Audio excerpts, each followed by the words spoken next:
I'm Courtney Lewis, Music Director of the Jacksonville Symphony. We're here in my house to tell you about a very special series of concerts that we have next weekend featuring one of my favourite symphonies in the whole repertoire, Edward Elgar's First. Elgar waited until he was 51 to write a symphony. He'd already had a lot of success with his oratorios like The Dream of Gerontius and his orchestral variations, which we call the Enigma variations.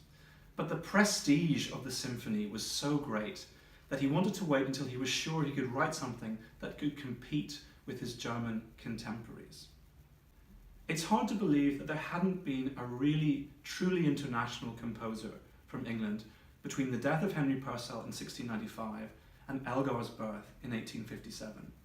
So, by 1908, when word broke that Elgar was writing a symphony, there was enormous anticipation and excitement. So much, in fact, that the publishers published the score, which is one of the largest I owns, enormous volume, so that people could get to know the music by themselves at home. And when it came to the first performances, there were riots in Manchester and London.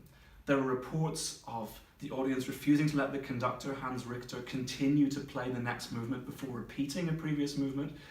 And at the end of the performances, Elgar was called on stage time and time again, with people stamping their feet and even standing on their seats to catch a glimpse of the great composer.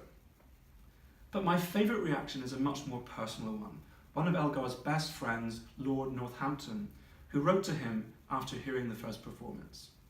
"I hardly know what to think, and certainly not what to write. That you, a mortal with whom I had just talked, had out of yourself given the world that.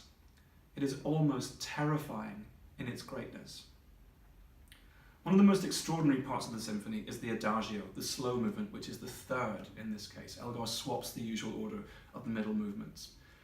It's one of his most beautiful, long-breathed adagios that reminds us of Beethoven.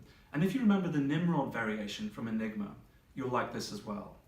It begins even in a very similar way, the first violins holding a long note, and then the orchestra coming in underneath with a sumptuous, beautiful string sound. Elgar's best friend was also his publisher, a very cultured man called August Jaeger.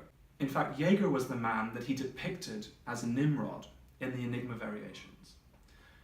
When Jaeger heard this slow movement, he was absolutely dazzled, writing to Elgar, "My dear friend, that is not only one of the very greatest slow movements since Beethoven, but I consider it worthy of that master. At 104, we are brought near heaven." 104 is a moment towards the end of the movement in which time seems to stop and the first violins are left hanging with an unbelievably beautiful and delicate melody, a fragment of the main theme that we heard before.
Everybody always asks me who my favourite composer is, and it's a really impossible question. But there is something about Elgar's music that lies very, very close to my heart.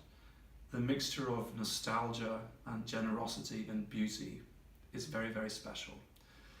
And there's a whole lot more of it, played a lot better than this. So please join us on Friday and Saturday, February 2nd and 3rd, to hear the whole of this magnificent symphony at Jacobi Symphony Hall. See you there.